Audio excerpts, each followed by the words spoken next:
বিজেপিতে যোগ দেওয়ার সুযোগ এলেও নাকি সরাসরি না বলে দিয়েছেন ধ্রুব রাঠি। এর দাবি পেছনের গল্প শুনলে আপনিও অবাক হতে পারেন। নমস্কার দর্শকবৃন্দ, দেশের জনপ্রিয় ইউটিউবার ও রাজনৈতিক বিশ্লেষক ধ্রুব রাঠিকে নিয়ে নতুন করে শুরু হয়েছে জোর বিতর্ক। সামাজিক মাধ্যম ভাইরাল হওয়া কিছু পোস্ট দাবি করা হচ্ছে ধ্রুব রাঠি নাকি বলেছেন, আমি মোদির টাকা পাওয়ার কোনো সুযোগ নেব না, বিজেপিতে ডাকলেও যাব না। কিন্তু প্রশ্ন হলো, সত্যি কি এমন মন্তব্য করেছেন ধ্রুব রাঠি?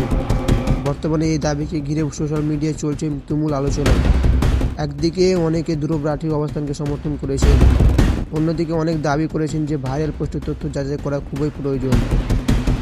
ধ্রুব রাঠি দীর্ঘদিন ধরে কেন্দ্রে বিভিন্ন নীতি ও সরকারের সমালোচনা করে আসছেন। তার ভিডিওগুলি কোটি কোটি মানুষ দেখেন, ফলে তাকে ঘিরে কোনো মন্তব্য দ্রুত ভাইরাল হয়ে যায়।